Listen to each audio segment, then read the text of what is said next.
Mike, you got to go to Philadelphia yesterday. Tiger Woods was down there promoting the AT&T National coming up in July, July 1st through the 4th. Interesting timing to go meet Tiger and with a bunch of other media guys. Yeah. The day before, he's at the Players' Championship, and he withdraws is with the politically correct way. I'm going to say quit. If Tiger would have been leading that tournament or been in contention, I'll bet you $1 million he sticks around. But he wasn't in contention. He was back. He was far back, and I've never seen him do that before. And this is one of the things that his life is insanity right now in a lot of ways, and you can there's a pretty good facade, but you're starting to see cracks in that facade, I think. And just a couple of things that have struck me as strange, and you're right, he there's no way he withdraws if he's in or near the lead. And he said it his neck locked up, so he literally could not swing, couldn't make the turn that you have to make to swing. But you're right. I don't think he quits if he's playing better. He played on a broken leg once. I mean, so a neck locking up. So it wasn't really a broken leg. That's become common part. All right, well, he had a knee injury. He himself said broken leg yesterday. Let's take it easy. But anyway.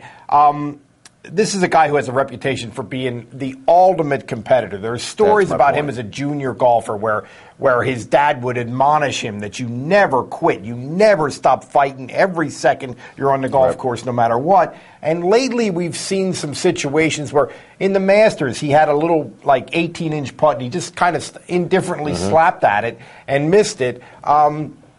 He played horrible a couple weeks ago and missed the cut in the Quail Hollow tournament. Somebody asked him yesterday, they said, you looked indifferent at Quail Hollow. And I was surprised in his answer to this guy that Tiger didn't question that, didn't come back at the guys. Indifferent. I'm never indifferent in the golf course, is what I expected him to say. He didn't say that at all. And then this withdrawing, the guy's life is a mess, and it's a mess that's playing out on in this ultimate fishbowl. And to some extent, you can understand and have some sympathy for that. But what's going to happen next with this guy? He's almost in Mike Tysonville. I mean, it's gotten really strange with Tiger Woods. That's a great, interesting illustration. We did not talk about this at that time. I was going to ask you. Is Tiger Woods, who was the greatest golfer of this generation, is he going to be more like Muhammad Ali when he first lost to Joe Frazier and then comes back and becomes the greatest boxer of all time?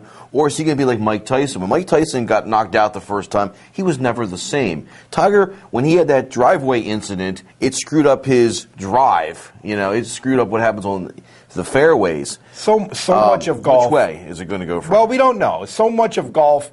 The thing about golf that's much different than like a boxing analogy is you can play golf for 40 years. It's a long haul, and eventually Tiger's life is going to stabilize. I'm pretty sure, and I don't think he's going to be the complete flame out that Tyson has been. It'll be interesting to see how this plays out, but right now he's a mess, and it almost would be a good idea maybe for him to just step down for a while and just stay away from the game for a little bit. Type A personality, his whole thing always in the past was to jump head first back in. He did that. That hasn't worked. It might have been easier for him to sort of come back slowly, even if he would have just taken a vacation, like go to Jamaica, go to somewhere and just play golf on his own and come back. The way he did this wasn't maybe the best way we're seeing. He's no longer feared, I don't think, by all the golfers out there. Well, and he's chasing them, and he's not catching them right now. Well, he's no longer feared.